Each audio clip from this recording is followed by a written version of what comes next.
Добрый вечер.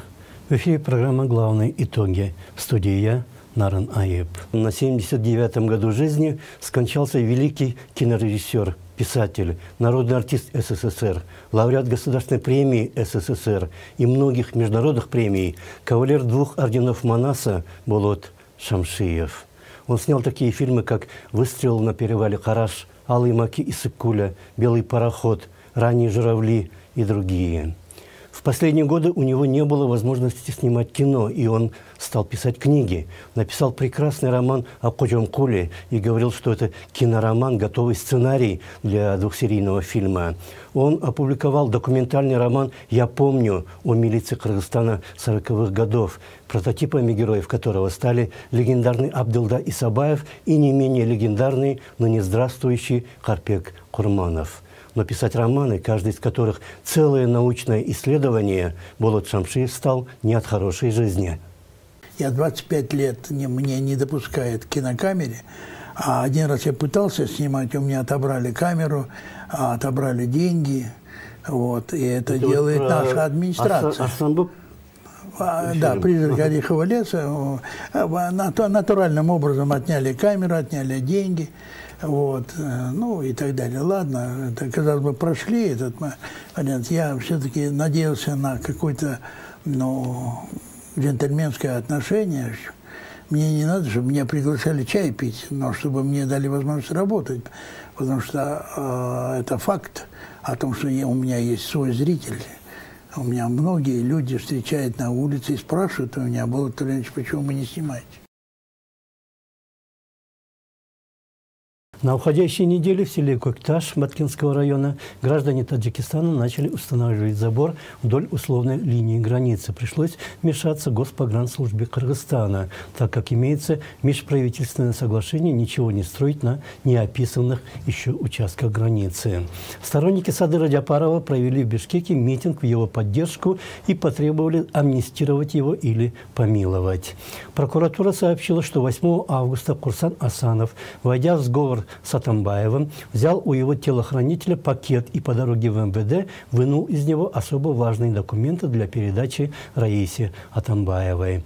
Также, по сообщению прокуратуры, адвокаты Атамбаева, Слесарев и Джошев не имели полномочий перемещать, хранить или проводить какие-либо действия с вещественными доказательствами по этому уголовному делу. Судья Эмиль Каипов решил в дальнейшем заседание по делу об освобождении Батукаева проводить в СИЗО ГКНБ. Кыргызская делегация во главе с президентом вернулась из Санкт-Петербурга рейсовыми самолетами из-за неполадок президентского борта. ГКНБ задержал в Алматы за мошенничество Сыргака Кенджибаева, которого Ширин Айтматова называет своим мужем. Счетная палата выявила в Минтрансе финансовых нарушений на 105 миллионов сомов за 2018 год. На железной дороге Бишкек-Балыкчы сошли с рельс 8 грузовых вагонов. Цены на уголь за неделю уменьшились на 150 сомов в пересчете за тонну. Партия «Республика» избрала своим лидером Джейнчуроева вместо Бабанова. Премьер Абылгазиев совершил поездку по Ошской и Джалалабадской областям, посетив ряд социальных объектов. Минэкономики объявил, что разработан проект новой программы льготной государственной ипотеки. Джорку Генеш ратифицировал договор о выделении Кыргызстана Европейским банком и Евросоюзом 5 миллионов евро на реабилитацию системы водоснабжения в городе Исфане. Подтвердились слухи о том, что Азимбек Бекназаров будет назначен послом Малайзии. Прокуратура передала уголовное дело президента компании Акнет Кувана Аджимудинова в суд. Свердловский районный суд Бишкека признал необоснованным увольнение Петрушевского с поста директора Центра реабилитации детей и молодежи при мэрии. Бишкекский городской суд оставил в силе оправдательный приговор экс-министру внутренних дел Молдобусе Конгантиеву, которого обвиняли по событиям 2010 года. Верховный суд утвердил решение районного и городского судов Бишкека о взыскании с газеты «Ачык Саясат» 300 тысяч сомов по иску депутата Рыспаева. Глава ГРС заявил, что намерен судиться с журналистами, которые опубликовали фото автомобиля с подложными номерами и заявили, что за его рулем был он. В Госрегистре возникли огромные очереди в связи с заменой водительских прав. Глава Госкомитета информационных технологий Догоев сообщил, что в 2019 году цифровизирована выдача 12 справок. Мэр Бишкека Сурахматов заявил, что парк Панфилова был сдан в аренду за копейки, после чего его превратили в дурдой. Минобразование сообщил, что в 2020 году в некоторых детсадах Бишкека, Аша и отдельных районах Чуйской области тихий час после обеда будет заменен детскими играми. Главу управления капитального строительства мэрии Бишкека Умирзакова уволили за срыв подачи тепла в школу и детсад в 5-м микрорайоне. Началась регистрация паломников на хадж в 2020 году. Налоговая служба сообщила, что с 1 января вводится акцизный налог на аксессуары электронных сигарет. Российские компании увеличили лимит на денежные переводы в Кыргызстан из России со 100 до 150 тысяч рублей в месяц. Главврач инфекционной больницы Алиев сообщил, что резко увеличилось число обращающихся в больницу граждан. Только за 2 дня в приемное отделение пришло более 630 больных. Вчера в стране официально открылся зимний туристический сезон. А для сегодняшней программы мы отобрали следующие события. Начался судебный процесс в отношении Азаттыка, Клопа и 24 КГ. Сторонники Азаттыка провели в Бишкеке второй митинг «Реакция 2.0». Кыргызский ГКНБ ведет свою историю со дня образования российского ЧК. Спецслужбы хотели бы иметь полный доступ к персональным данным граждан. В Баткене вновь произошел пограничный инцидент со стрельбой. Члены Госкомиссии по событиям в Койташе обвиняют свое руководство в подлоге. Президент Сооронбай Жээнбеков посетил Эр-Рияд и Санкт-Петербург. Кыргызстан обязуется создавать благоприятные условия для людей с ограниченными возможностями. Город должен быть для людей. Интервью с Ангелиной Гараниной, которая живет с протезом ноги. Бизнес объявляет войну тем, кто хотел бы запретить курение в общественных местах. В Свердловском суде Бишкека в четверг начался процесс по искам семьи Матраимовых в отношении 3 средств массовой информации – радио «Азаттык», молодежного портала «Клоп» и новостного агентства 24 КГ. Истцы требуют в общей сложности 60 миллионов сомов компенсации. Судья Джилдыз Ибраимова спросила стороны, согласны ли они отправить вопрос на медиацию. Согласно закону о медиации от 2017 года, спор можно урегулировать путем согласования интересов. Сторона Матраимова ответила, что если СМИ опубликуют опровержение, иски можно отозвать. Адвокаты ответчиков попросили время, чтобы обсудить вопрос со своими клиентами. Следующее заседание назначено на 20 января. 2,5 года назад, когда Атамбаев подал в суд на Азаттык вместе с Занозой и другими, тоже на общую сумму 60 миллионов сомов, президент Азаттыка прилетел из Праги и был на аудиенции у Атамбаева. Через 1,5 месяца Атамбаев отозвал свои иски против Азаттыка, заявив, что редакционная политика радио стала более сбалансированной. Сейчас же радио готово судиться, и его президент Бишкек не прилетел. В первом своем расследовании, опубликованном 29 мая, Азаттык заявил, что за 7 лет с 2011 по 2017 год из Кыргызстана было выведено 700 миллионов долларов, и к этому имеет отношение семья Матраимовых. Во втором расследовании, проведенном совместно с Клопом и опубликованном 22 ноября, Азаттык уже говорил, что большая часть этих 700 миллионов была выручкой с ташкентского рынка Абу-Сахи, который китайский бизнесмен уйгурского происхождения Айркен Саймаити отмывал через кыргызские банки. Но товары в Ташкент из Китая помогал провозить контрабандой через кыргызскую таможню Раим Матраимов. Агентство 24 КГ просто переопубликовало второе расследование. Как раз перед началом процесса СМИ, на которые поданы иски, опубликовали материал об имуществе и драгоценностях супруги Раима Матраимова. И на сервере этих сайтов моментально началась массированная DDoS-атака, когда компьютерные роботы делают более 1 миллиона запросов в секунду, так что серверы с ними не справляются и выходят из строя. Медиаорганизации заявили, что и это тоже является частью процесса и давлением на СМИ. Хотя в рамках судебной реформы сейчас во всех судах Кыргызстана вводится видеофиксация, и руководители сферы этим всегда хвастают, судья Ибраимова запретила фото- и видеосъемку в зале суда. Конечно, отказ в проведении фото- и видеосъемки, он предусмотрен гражданско-процессуальным законодательством. Суд может отказать в проведении этих действий в ходе судебного заседания, но с учетом того, какой судебный иск рассматривается сегодня, предмет иска, что ответчиками являются 3 крупных информационных медиа. Конечно, мы считаем, что судебный процесс он должен был проходить открыто, гласно. В среду, за день до начала суда против Азаттыка, в Бишкеке на Центральной площади прошел второй митинг «Реакция», и у которого не было официальных организаторов. А его модератор Улан Усеин заявил после митинга, что на все про все было потрачено около 10 тысяч сомов. Первый организатор митингов с участием ОБОНа Усен Цыдыков мог бы позавидовать такой эффективности.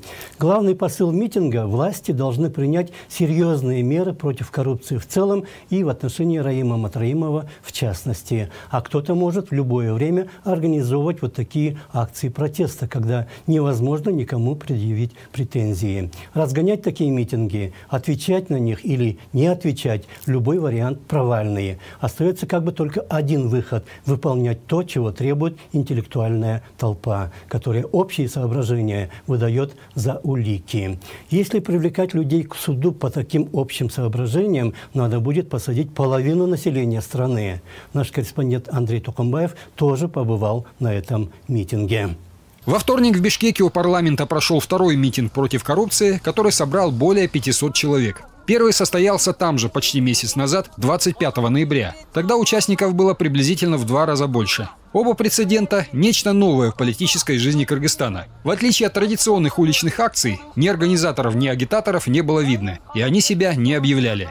Митинговать участники пришли стихийно, прочитав в соцсетях в интернете призывы выйти на площадь. В итоге собрались представители не каких-либо отдельных политических партий, но определенного слоя населения, в основном активных пользователей социальных сетей. Митинги назывались «Реакция 1.0» и «Реакция 2.0». Поскольку его участники призывали власти отреагировать на журналистские расследования, опубликованные в мае 2019 года Азаттыком, а затем в ноябре совместно с Азаттыком и Клопом по фактам коррупции на таможне. Речь идет о банковских переводах из Кыргызстана в течение 6 лет в период президентства Алмазбека Атамбаева с 2011 по 2017 годы около 700 миллионов долларов. Деньги переводились в самые разные страны по всему миру, от Гонконга до США. В распоряжении журналистов оказались документы, подтверждающие перевод как минимум 250 миллионов долларов через счета Аеркена Саимаити из Китая, который был совладельцем рынка Абдерас в Кыргызстане. В июле Госслужба по борьбе с экономическими преступлениями подтвердила, что с 2011 по 2019 годы Саимаити и его супруга и ОСО Абдерас через свои счета в 11 банках Кыргызстана перевели за рубеж 646 миллионов 879 тысяч долларов. Кроме того, Финпол установил, что жена Саимаити из Стамбула 2 траншами перевела на счета имени Исмаила Матраимова 199 958 долларов. Члены семьи Матраимовых отрицают знакомство с Саимаити и его супругой. Митинговавшие были возмущены, по их мнению, нерасторопностью власти, особенно судебной, и требовали от главы государства немедленной отставки руководителя главного надзорного органа. Я обращаюсь к президенту, чтобы он использовал свои конституционные возможности и отстранил от должности, инициировал процедуру освобождения от должности генерального прокурора. Да, то есть здесь президент должен выбрать, или он встает на сторону людей, которые выступают против коррупции, или он встает на сторону коррупции. Реакция последовала после первого же митинга «Реакции 1.0». Но правоохранительные органы отреагировали не так, как хотели манифестанты, а в рамках законов, предоставив равные возможности не только обвинению, но и защите. Начав вызывать их на допросы, а экс-зампредседателя гостаможни Раимбек Матраимов, подозреваемый в причастности к коррупционным схемам, подал судебный иск на авторов журналистского расследования. Требований компенсации морального вреда.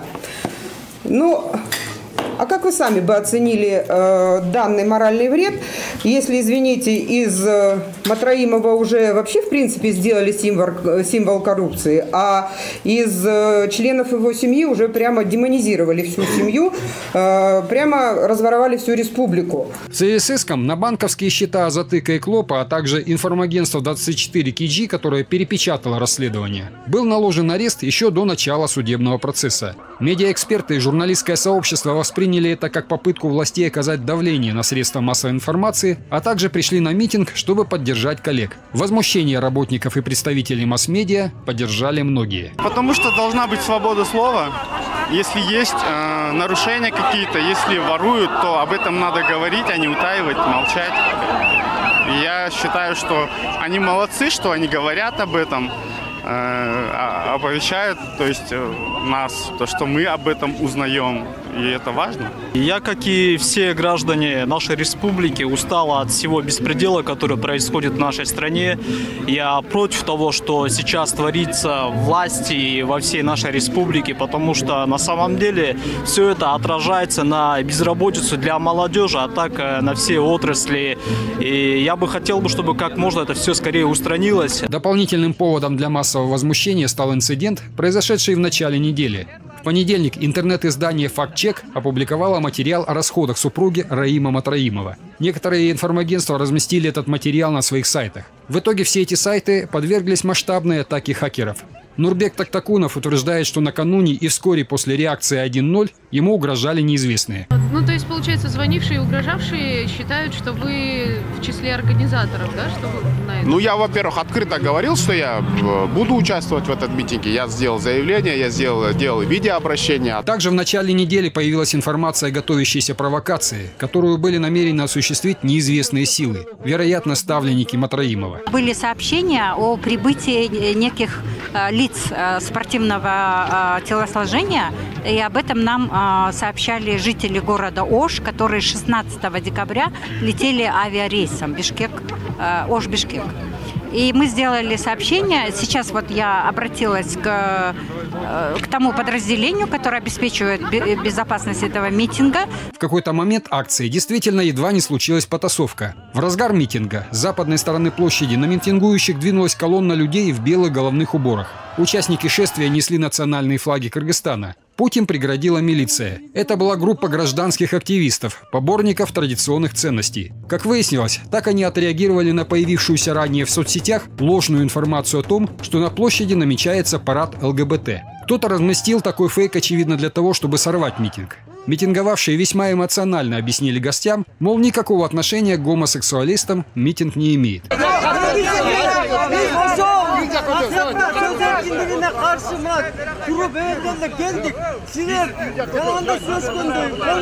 В итоге люди со знаменами численностью немногим более 100 человек к участникам акции не присоединились, а прошли дальше на площадь к памятнику Манасу, у которого начали свой митинг. Инцидент лишь подогрел боевой настрой участников реакции 2.0.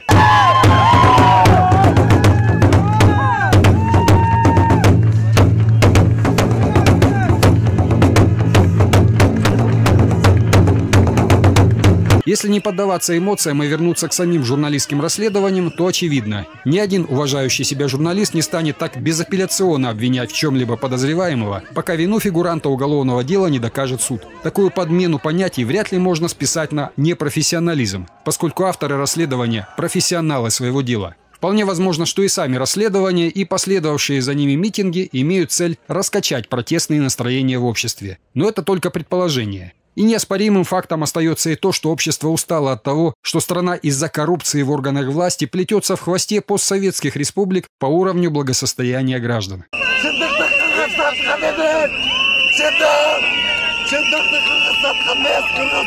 Но даже если всем очевидно, что по некоторым чиновникам плачет тюрьма, должны быть неоспоримые улики и факты воровства. Таковы правила демократического государства. Пренебрегая презумпцией невиновности, общество рискует напороться на те же грабли, на которые когда-то уже наступало. Репрессии и власть толпы. Андрей Такамбаев, Денис Курганов, Вячеслав Кравченко, Пятый канал, главные итоги.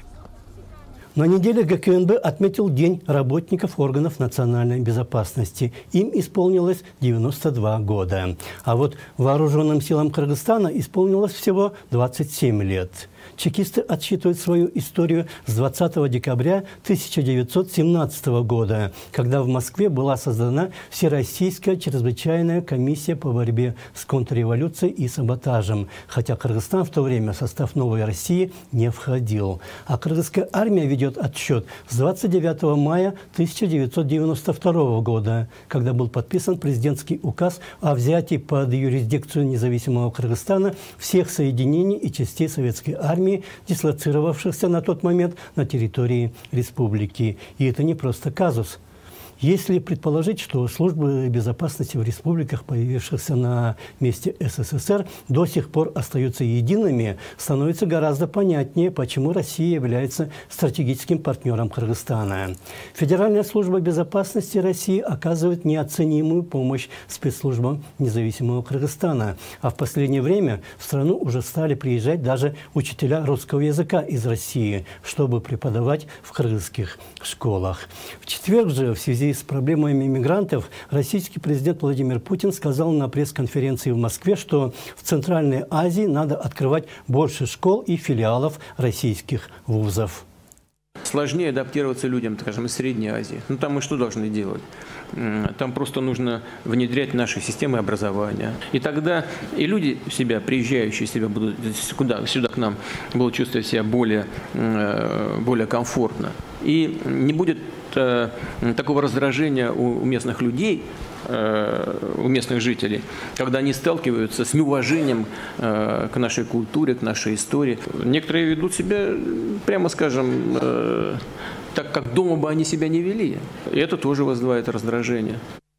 Тот же самый ГКНБ, который занимается не только своими прямыми обязанностями, внешней безопасностью и контрразведкой, но часто пытается проверять бизнес или вообще внедряться в него. Даже самые прямые обязанности пытается свои решить за счет населения.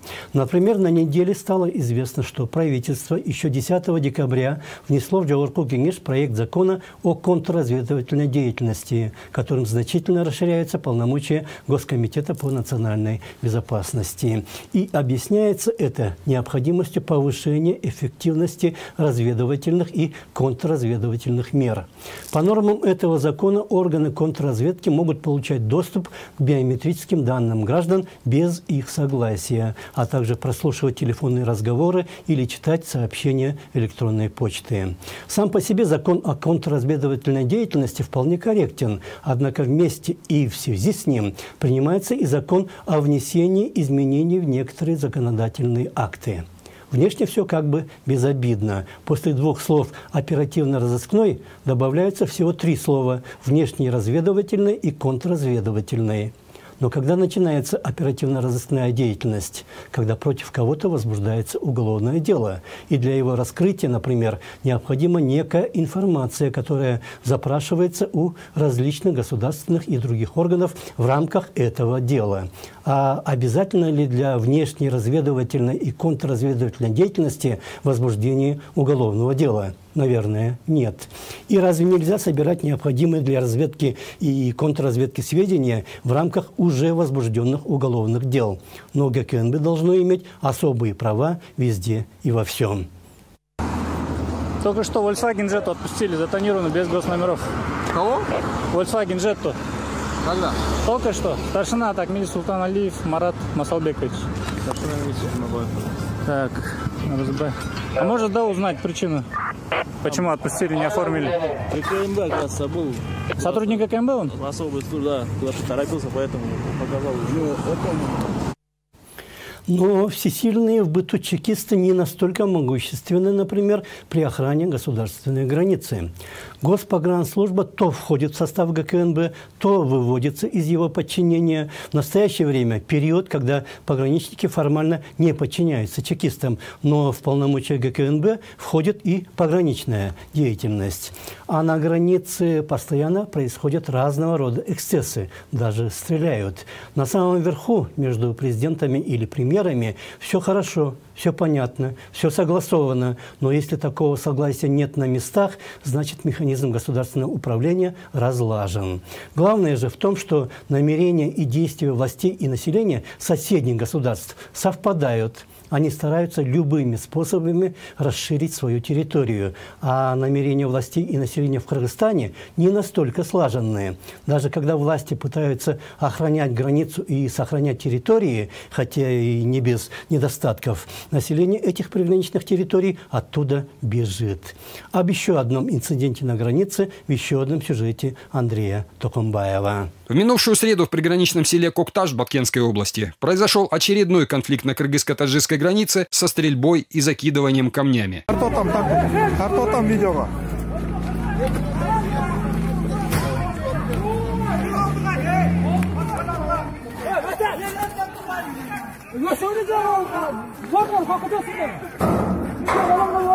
Приграничный инцидент, в результате которого было ранено 6 граждан Кыргызстана и 3 таджикистанцев, разгорелся на бытовой почве. По версии кыргызской госпогранслужбы, во вторник неизвестные избили гражданина Кыргызстана близ условной линии недемаркированного участка госграницы. На утро 18 декабря между двумя большими группами сельчан произошла словесная перепалка. Участники, около 80 жителей Баткенской области и более сотни сельчан с таджикской стороны, стали кидать друг друга камни. Утром сидел, завтракал. Неожиданно кинули камни к нам во двор. Несколько камней попали в машину, разбили стекла. Отогнал ее подальше, но потом стали кидать камни в крышу, побили шифер. На этот раз причиной конфликта стали действия жителя Таджикистана из села Самунюн. Он стал ставить забор на спорном участке близ предположительной линии госграницы. Позавчера тут неподалеку возвели забор на краю дороги. Наши старшие провели переговоры, они сказали, что забор уберут послезавтра, но ничего не убрано до сих пор. В тот же день на место происшествия прибыли представители погранслужб и правоохранительных органов обеих республик, главы органов местной власти с обеих сторон границы. Выяснение отношений с применением подручных средств прекратились, но едва начались переговоры, с таджикской стороны было сделано несколько выстрелов, предположительно из мелкокалиберной винтовки. Переговоры были приостановлены. Подобные конфликты возникают на неописанных участках границы. Мы бы хотели, чтобы вопрос демаркации этих участков побыстрее решился. Из-за неопределенности территорий вспыхивают такие столкновения. Как вы видите, доходит до стрельбы.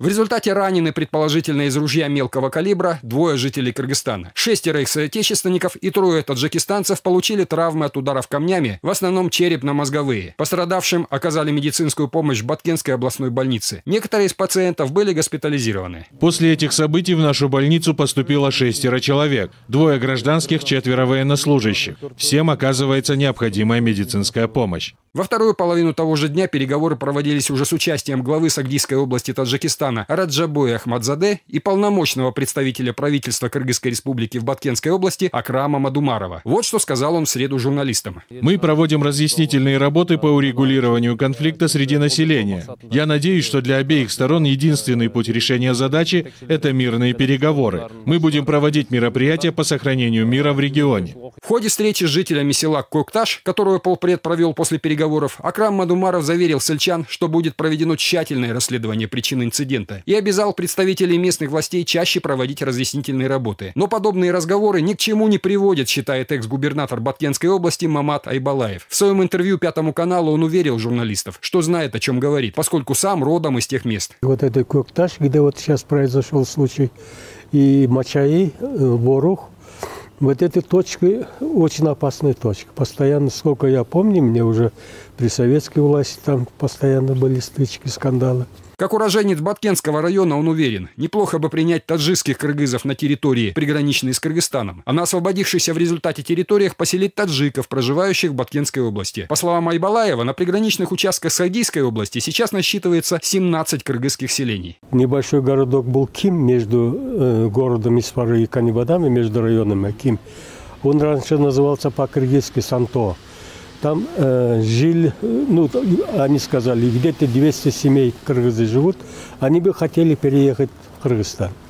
Такие же, там в Канибадамском районе есть село Жидалик, там в основном живут из тех, кто из Лелекского района переехали, они бы тоже хотели перейти, значит, переехать на территории Кыргызстана. Главная же причина конфронтации на приграничных участках состоит в разной демографической ситуации по эту и ту сторону границы. В граничащей с Кыргызстаном Сагдийской области Таджикистана численность населения год от года растет, как на дрожжах. Таджики даже в Центральной Азии бьют рекорды по количеству многодетных семей и числу в них детей. А вот жителей Баткенской области год от года становится меньше. По последним данным, там сейчас проживает 428 636 человек, менее 7% населения республики. Средняя плотность населения не превышает 10 человек на квадратный километр. Снижение рождаемости усугубляет массовый отъезд баткенцев туда, где выше заработки и лучше условия жизни. В Ош, Бишкек, в Россию, Казахстан, а то и вовсе на Запад. Отношение же большинства таджиков к своей малой родине принципиально иное. Кыргызы, например, уезжают в Россию,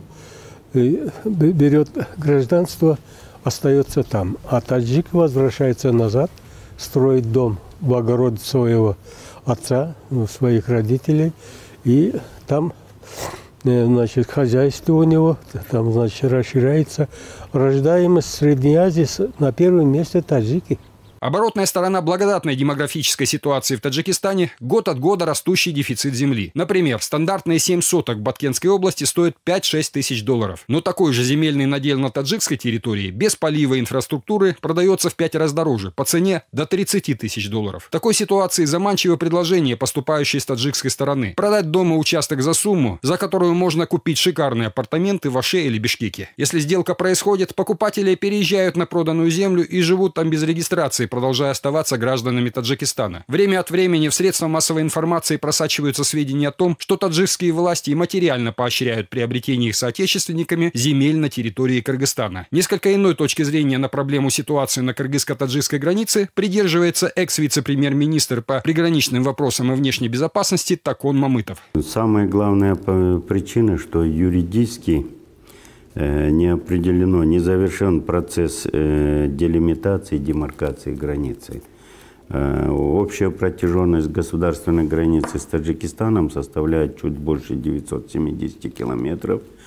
На сегодняшний день у нас с ними взаимно согласовано где-то порядка чуть больше 511 километров. И, как видите, более 400 километров до настоящего времени она требует обсуждения. По непонятной для многих причине проблема этих 400 с лишним километров не решается уже в течение 20 с лишним лет, продолжает Такон Мамытов. И дополняет. Из числа представителей теневого бизнеса и коррумпированных госчиновников из кыргызской и таджикской стороны есть круг лиц, заинтересованных в том, чтобы конфликт на спорных участках продолжался. Речь идет о месторождениях нефти и газа на этих территориях. В обстановке неразберихи легче заниматься контрабандой полезных ископаемых. В качестве примера экс-вице-премьер вспоминает месторождение в местности Каты-Туз в Лелекском районе. И вот это месторождение газа и нефти, вот, там несколько скважин было, и которые давали по меркам области Баткенской немало газа и немало сырой нефти, понимаете? И то оно в соседние государства без налогов, без ничего уходило. И вот когда мы закрыли, и, конечно, там люди, которые на меня выходили, говорили: ну, отвернитесь, сделайте вид, что вы ничего не видите. Некоторые люди, о которых упомянул политик, ряд достаточно известных сегодня фигурантов уголовных дел, представители окружения бывшего президента Алмазбека Атамбаева. Когда, будучи вице-премьером по приграничным вопросам, Мамытов пообещал им, что за 6 месяцев наведет порядок на кыргызско-таджикской границе, эти люди стали препятствовать таким мерам. Уговорили Атамбаева, чтобы полугодовой срок он сократил сначала до 3 месяцев, а вскоре и вовсе сместили его с занимаемой должности. По мнению Такона Мамытова, и тогда, и сейчас у нас есть шанс решить проблему спорных участков с максимальной пользой для национальных интересов страны. Но нужна политическая воля ее руководства, решимость покончить с коррупцией в госструктурах. Но пока что спорные территории на кыргызско-таджикской границе – зона повышенной опасности. В уходящем году здесь произошло 6 крупных приграничных конфликтов с применением огнестрельного оружия. В результате перестрелок происходят десятки ранений, гибнут люди. Андрей Такамбаев, Вячеслав Кравченко, 5 канал, главные итоги. Огнестрельное оружие применялось и во время событий в селе Койташ в августе. Заключение Госкомиссии по тем событиям было передано в парламент еще в ноябре. И с докладом Жогорку Кеңеше 12 декабря выступил депутат Тынчтык Шайназаров. Однако после этого член комиссии Клара Соронкулова, подписавшая заключение с особым мнением, заявила, что озвученный в парламенте доклад отличается от текста, под которым она подписывалась. В частности, в нем ранее не было ни слова о депутате Рыскельде Момбекове или об экс-депутате Равшане Дейнбекове. О расхождениях между текстом, который был всеми подписан, и тем, что было озвучено в парламенте, сказал и другой член комиссии, генерал Артур Медетбеков. Сам же депутат Момбеков заявил в парламенте, что в будущем, наверное, придется расследовать деятельность самой этой комиссии. Народ Кыргызстана прекрасно все понимает. Я сам участвовал в 2 революциях – 2005 и 2010 годов. Брал людей в заложники, я это признаю. Конституционная палата принимала соответствующее решение. Нормативный акт работает. Если привлечете к ответственности по тем событиям, я согласен, я это признаю. Но когда люди Акаева, а потом и Бакиева создаете после всего комиссии, включаете меня в свое заключение, я об этом даже подумать не мог. Придет время, будет создана комиссия и над этой комиссией. На неделе президент Сооронбай Жээнбеков совершил официальный визит в Саудовскую Аравию, где принял участие в открытии нового здания посольства Кыргызстана в Рияде и совершил малый хадж. Он провел переговоры с королем Салманом бин Абделазиз Аль-Саудом, обсудил перспективы двустороннего сотрудничества в торгово-экономической и культурно-гуманитарной сферах, а также встретился с председателем Маджлиса Аш-Шура Саудовской Аравии Абдуллой бин Мухаммед бин Ибраим Аль-Шейхом, которого заверил, что кыргызская сторона готова приложить максимальные усилия для развития двустороннего сотрудничества. После этого Жээнбеков принял участие в очередном заседании Высшего Евразийского экономического совета в Санкт-Петербурге, на котором среди прочих очередных вопросов обсуждалась и подготовка к празднованию 75-летия победы в Великой Отечественной войне. И российский президент Владимир Путин привел цитату из телеграммы Черчилля Сталину. Теперь из личного послания Черчилля Сталину от 22 февраля 1945 года. Это было 22 февраля, накануне празднования 27-й годовщины Красной Армии. Черчилль пишет, что Красная Армия празднует свою 27-ю годовщину с триумфом, который завоевал безграничные аплодисменты ее союзников. Будущие поколения признают свой долг перед Красной Армией так же безоговорочно, как это делаем мы, дожившие до того, чтобы быть свидетелями этих великолепных достижений. На неделе в Бишкеке прошел круглый стол, посвященный правам людей с ограниченными возможностями здоровья в связи с ратификацией Жогорку Кеңешем Конвенции ООН по правам инвалидов, к которой Кыргызстан присоединился еще 8 лет назад. Здания, тротуары, пандусы, а особенно транспорт в Кыргызстане почти никак не приспособлены к их возможностям, но еще хуже отношение к ним общества. Поэтому предстоит еще очень многое сделать, а главное – менять настроение в обществе. Подробнее в еще одном сюжете Андрея Токумбаева. Инвалиды, или, как принято называть, лица с ограниченными возможностями здоровья, в Кыргызстане всегда относились к той социально незащищенной категории граждан, возможности которых ограничены больше других. Но в уходящем году, похоже, наметился сдвиг в сторону решения этой проблемы. Страна наконец-то ратифицировала Конвенцию ООН по правам инвалидов, к которой присоединилась еще 8 лет назад. Конвенция, ратифицированная Кыргызской республикой, станет важной правовой основой для наиболее полной реализации прав человека и решения социально-экономических вопросов. Человек с инвалидностью перестанет быть объектом благотворительности, он становится равноправным членом общества. Если раньше интеграция людей с ограниченными возможностями была сугубо внутренним делом страны, то теперь, после ратификации конвенции, будет иначе, поскольку Конвенция о правах инвалидов теперь действует в Кыргызстане, за ее исполнением следит Организация Объединенных Наций, помогая приблизиться к общепринятым стандартам отношения к людям с инвалидностью. А вот один из результатов такого партнерства. В уходящем году в Кыргызстане решили обеспечить инвалидам, равный с остальными категориями граждан, доступ доступ к поступлению на государственную либо муниципальную службу. Обсуждение этой темы прошло в пятницу. Дискуссия состоялась в формате круглого стола. Участвовали представители ряда госструктур и гражданского сектора, активисты неправительственных организаций, защищающих права людей с ограниченными возможностями. Встречу организовало Министерство труда и социального развития. Мы создали межведомственную рабочую группу, это где возглавляет вице-премьер-министр. То есть основная задача этой рабочей группы нужно было разработать эту программу. План первоочередных мер это на ближайшие 3 года именно по реализации положений Конвенции о правах инвалидов. Что мы должны первоочередно сделать, чтобы основные нормы были реализованы. К таким нормам, по словам замминистра, относятся прежде всего право на трудоустройство лиц с ограниченными возможностями, их доступа к общественному транспорту и социальной инфраструктуре. Конвенция о правах инвалидов предусматривает, чтобы мы пересмотрели всю систему социальной защиты, механизмы, то есть в улучшении в улучшении, в развитии. Замминистра добавила, что рассчитанный на ближайшие 3 года план – лишь первая ступень на пути к решению проблемы. И кроме этого мы должны еще разработать программу «Доступная страна».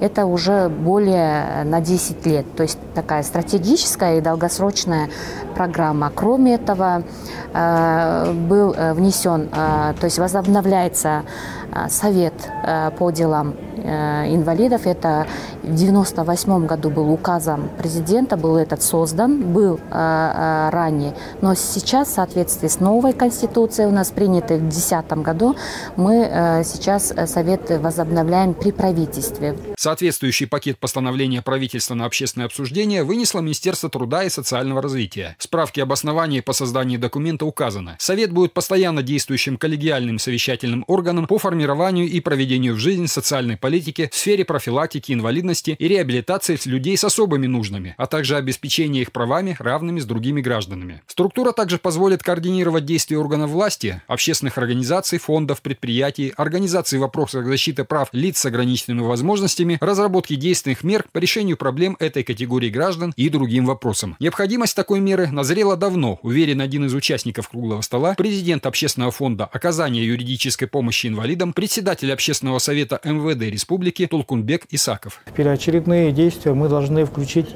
те действия, которые реально государство в течение 3 лет может сделать и бюджет которого может совершить.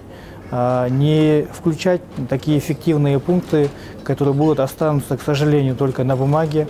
Это, безусловно, речь идет о инвентаризации действующего законодательства на предмет соответствия этой конвенции. По словам правозащитника, система адресной социальной помощи инвалидам в Кыргызстане построена и основывается в основном на принципе оказания медицинской помощи инвалидам. Конвенция же ориентирована на, в первую очередь, социализацию лиц с ограниченными возможностями. Исходя из этого, мы должны пересмотреть все действующее национальное законодательство. Во-вторых, после такого глубокого анализа необходимо разработать проекты необходимых внесений изменений и дополнений и принять их как со стороны Джорху Кенеша, так и со стороны правительства и других местных кенешей.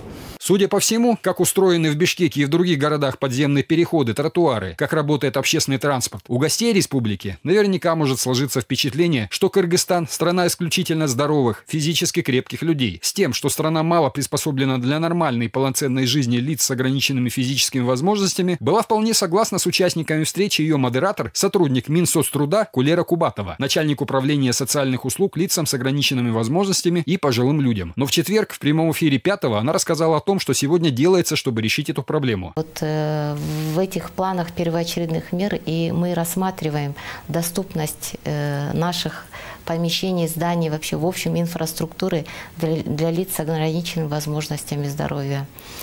Также в плане, как и в Конвенции о правах инвалидов, там есть то, что мы должны обеспечить, то есть страна должна взять на себя обязательства по обеспечению доступа и к трудоустройству, и к инфраструктуре, и образованию, и здравоохранению и так далее. Под конец уходящего года президент Сооронбай Джейнбеков подписал распоряжение о выделении из бюджета на нужды инвалидов 2 300 000 сомов. На эти деньги окажут финансовую поддержку поддержку общественным организациям, помогающим детям с ограниченными возможностями здоровья в рамках продвижения инклюзивного образования. Причем средства организациям из всех регионов страны, оказывающим социальные услуги, альтернативные интернатам, выделяется впервые. В списке адресатов такой поддержки 23 общественные организации. Как указано в распоряжении, решение принято с целью развития личностных качеств детей с ограниченными возможностями здоровья. Инклюзивное образование на сегодняшний день только на бумаге, к сожалению.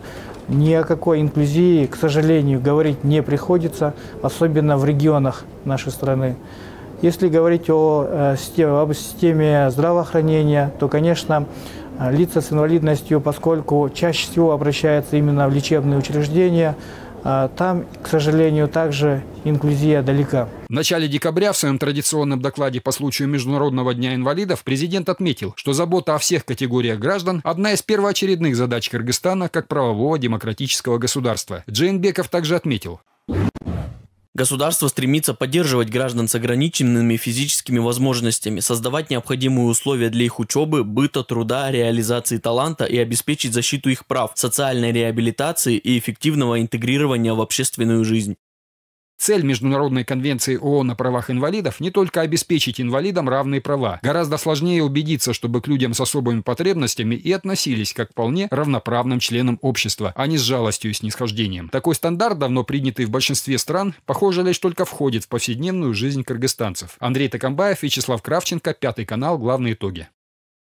В Кыргызстане от общемировых стандартов отличаются не только общение и обращение к людям с ограниченными возможностями, но, конечно, и технологии. Бишкекчанка Ангелина Гаранина потеряла 8 лет назад ногу, и ей в Москве сделали биомеханический протез. Однако с возрастом ей необходимо будет менять его, а в Кыргызстане это связано с большими проблемами. Наш корреспондент Андрей Токамбаев побеседовал с Ангелиной. Здравствуйте, Ангелина. Здравствуйте. Вы представляетесь, у вас экзотическое немножко такое вот прозвище «киборг-модель». Мало кто вообще может предположить, что у такой симпатичной, прекрасной девушки титановая нога. Вот как получилось так, что вы стали киборг-моделью? Ну, наверное, начну сначала, с чего вообще все началось. В 11 лет у меня появились очень сильные боли в ноге. Мы с родителями ходили по врачам. Все списали на растяжение, потому что я долго занималась танцами и подумали, что бывает. Решили наложить гипс, и вот я спускаюсь по лестнице, в этом гипсе сломала ногу. Получился патологический перелом. С тех пор я 2 месяца не вставала. Потом в лежачем состоянии меня повезли уже на МРТ, где поставили диагноз остеогенная саркома. Также в лежачем состоянии меня перевезли на лечение, где потребовалось срочное операбельное вмешательство, ампутация ноги. Наверное, не просто было сделать такой выбор. Да и выбора не было. Либо ты живешь, и то есть альтернативы в такой ситуации выбора нет. не было. Да. С родителям сразу сказали, что сохранять бессмысленно. Там патологический перелом, опухоль в мягкие ткани попала, то есть ничего уже не сделаешь. Только время сделает еще хуже. Это делать надо срочно, быстро. Но, тем не менее, осенью этого года вы участвовали в конкурсе «Мисс Кыргызстан», был такой конкурсе опыт, красоты. Да, и сейчас являетесь примером для очень-очень многих девушек, кто попал в аналогичную ситуацию. Расскажите немножко об этом эпизоде, как вы участвовали в этом конкурсе. Это получилось очень спонтанно. У меня были каникулы перед учебой, и вот предложили стать частью такого конкурса. Я никогда не планировала участвовать в конкурсах красоты. Это, все вот это модельный бизнес, это, конечно, это интересно, это смотришь, это кажется тебе так круто, здорово, но частью этого я понимала, что я не могу, физически стать одной из таких вот моделей. И тот конкурс красоты, он возник внезапно, и я почему-то сразу подумала, а почему нет? Что меня останавливает? Вот сейчас у меня есть время, там месяц, и почему бы не попробовать? К тому же у меня до июля этого года протез был закрыт. Никто не знал, ну, очень малое количество людей знали, что у меня протез. Меня удивлял иногда тот факт, что люди думают, там, что я подвернула ногу там, или еще что-то. Это, с одной стороны, приятно, но никто даже не догадывается, что там подворачивать-то нечего. Вот.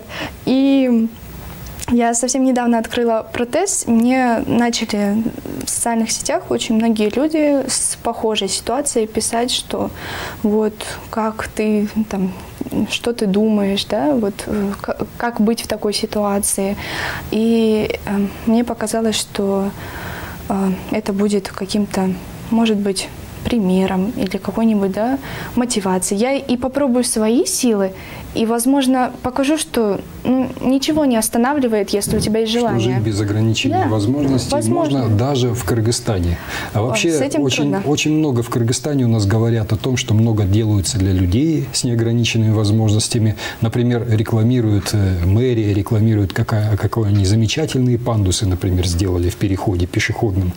А вот взгляд изнутри. Как на самом деле относятся у нас к таким людям в Кыргызстане? Вот именно эта тема, она очень важная для обсуждения. Я рада, что я сегодня участвую вот в этом диалоге, потому что те же самые пандусы, да, говорят, что они есть, но их строят для галочки. То есть, а испробовать их, я иногда вижу, что пандусы вот так. То есть, там, я не знаю, нужно быть каким-то каскадером, да, чтобы просто спуститься.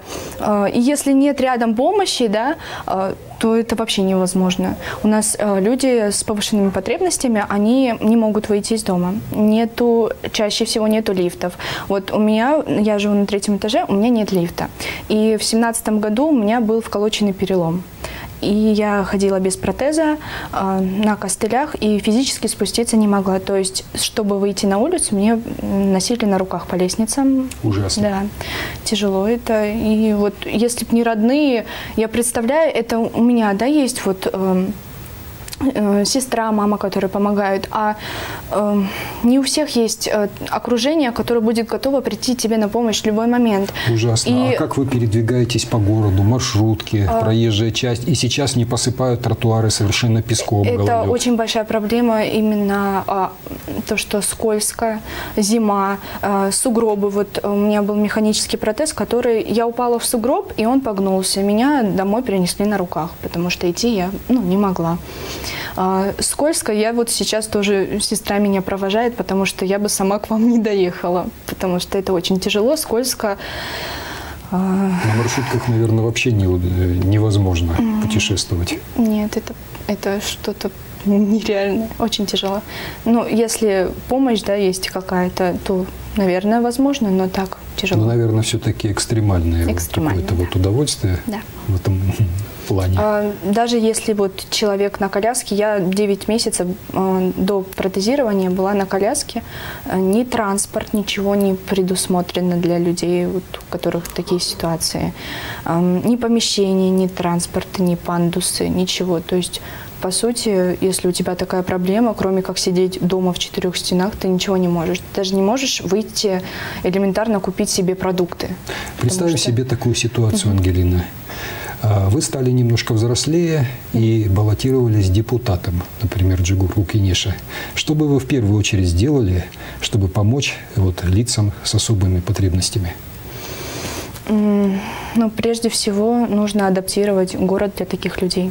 Это вот все, что мы обсудили, это нужно не только обсуждать, говорить об этом, это нужно реализовывать и проверять, чтобы было не просто сделано, как сделано, есть и есть, а чтобы было сделано для людей. Вот. Я думаю, что это важно. Также момент с реабилитацией, о котором я рассказывала, что очень... Вот если брать протезирование, очень процесс реабилитации играет самую важную роль. Вот когда у меня был механический протез, я испортила себе позвоночник. У меня сейчас проблемы со спиной, потому что я очень криво хожу, и поэтому у меня болит часто спина. Деформация позвонков. Да, реабилитации никакой не было. И поэтому я считаю, что это очень важный этап, который никогда нельзя опускать. Также средства реабилитации. У нас очень-очень плохо с этим. У нас не предоставляются необходимые средства реабилитации. У нас Не знаю, индивидуального подхода нет ни к чему. У нас нет ни специалистов. Еще один такой момент. Вот я, например, сейчас, вот если бы я вас встретил на улице и не знал, что у вас титановая нога, я бы совершенно бы, ну, я думал, ну, просто девушка подвернула ногу. Вот. Я видел ваши фотографии, где у вас открытый протез. Я бы сказал, очень даже изящный протез, он очень хорошо смотрится, кстати. Но я смотрю на других граждан Кыргызстана, какие у них протезы. Это вообще ужасно. С точки зрения даже эстетической. Вот что бы вы могли сказать, вот какие, скажем так, вот протезные материалы предлагают нашим соотечественникам? Предлагают, знаете, пережитки военного времени, кожаные ремни и просто на них палка привязана, просто чтобы не пугать остальных людей. А по функционалу это не лучше, чем просто вам палка. Случалось ходить с таким протезом? Ну вот механический протез представляет собой вот это. И у меня он не сгибался. То есть, когда мы там ездили в транспорте, я присаживалась, у меня вот так нога торчала. У меня иногда сестра подходила, чтобы ее никто не задевал, потому что протез не сгибался. Это, наверное, ужасно и, это скорее ужасно всего, больно. физические ощущения. Прежде всего, это боль. Поэтому многие не обращаются для того, чтобы изготовить протез, потому что они не знают, что это может быть комфортнее. Это я не скажу, что сейчас мне не больно. Мне больно, и сейчас сидеть мне как-то, ну, я стараюсь адаптироваться к этому, но это тяжело, больно, это очень индивидуально. Если ты чуть-чуть похудеешь, у тебя он начинает спадывать. То есть это такая сфера, которая требует всегда... То есть это целая гамма проблем, целый комплекс проблем, о которой здоровые люди, они даже и не подозревают. Ангелина, у вас есть мечта? Мечта. Ну, все мечты, они такие глобальные, но... Ну, скажем, например, из области того, как помочь, например, вот девушкам, которые попали в схожую ситуацию. Да, я очень много об этом говорила, и не только про девушек, а про всех людей, которые нуждаются в этой реабилитации. Вот я очень бы хотела продолжить свое обучение, и если бы у меня появилась возможность в будущем, я бы хотела... Вы учитесь на психолога? Да, я учусь на психолога. И в каком учебном заведении? В Герцена университете в Питере. И я планирую продолжить обучение, но уйти в медицинскую сторону, больше туда. Мне всегда туда очень хотелось. Но вот здесь тоже есть такой интересный момент, когда я очень хотела поступать в медицинский, мне сказали, ты не сможешь ходить каждый день, то есть это для тебя будет очень тяжело. И я вот сейчас, я, конечно, понимаю, что, возможно, они были правы, но все-таки это желание, оно осталось, и я очень хотела бы его реализовать, и в будущем, если появится такая возможность, помогать людям именно в процессе реабилитации после тяжелых жизненных ситуаций, с которыми я столкнулась. Искренне желаю вам успехов в этом начинании. Спасибо. Что бы вы хотели пожелать всем кыргызстанцам? Ой, у нас такая тяжелая тема. Мне бы хотелось сказать, что необходимо не только говорить об этом, о том, что все люди разные, но и стараться относиться друг к другу добрее, потому что никогда не знаешь, какая ситуация у отдельного человека. Быть добрее друг к другу и, конечно же, стараться делать нашу жизнь лучше. Спасибо вам большое за разговор.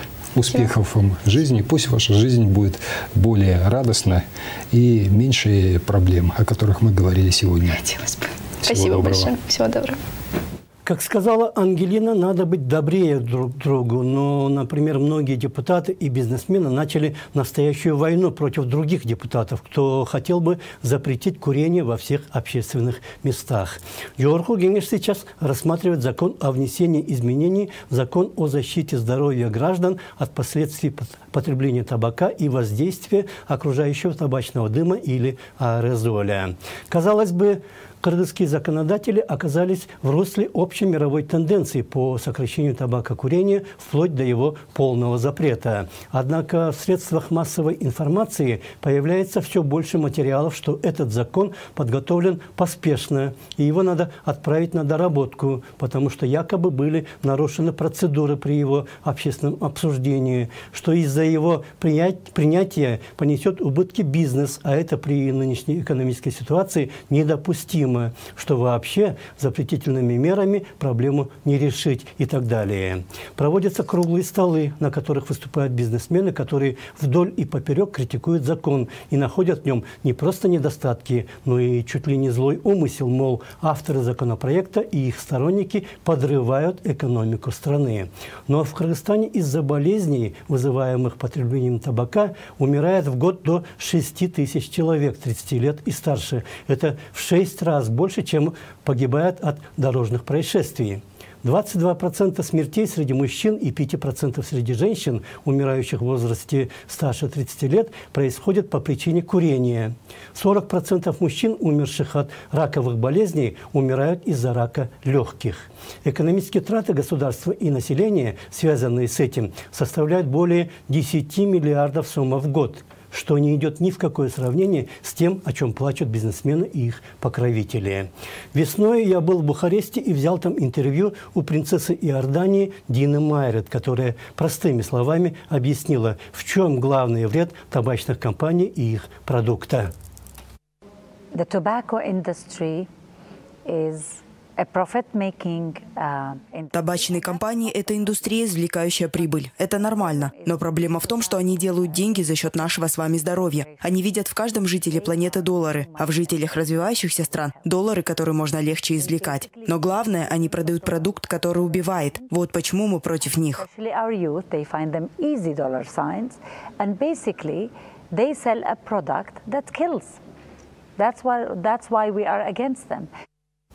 Есть бизнес и есть бизнес. Если все происходит легально и прозрачно, никаких претензий быть, наверное, не может. Но многие делают бизнес на грани фола или даже за его гранью.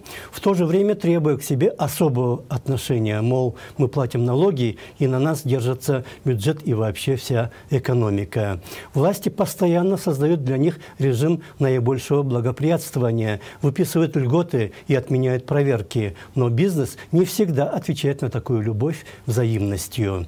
Проблема усугубляется тем, что и власти тоже не ангелы. Почти все силовые структуры и те, кто ими прикрывается, стараются урвать от бизнеса все, что можно. В ответ те жалуются властям, и получается, что выигрывают только те, кто ближе к телу. И все, что написано в законах и правилах, оказывается просто ширмой, за которой во всю мощь действует закон джунглей, который каждый корректирует по мере предоставившегося ему возможностей. Это была еженедельная программа «Главные итоги». Ее вел я, Нарен Аиб. Всего вам хорошего и до свидания.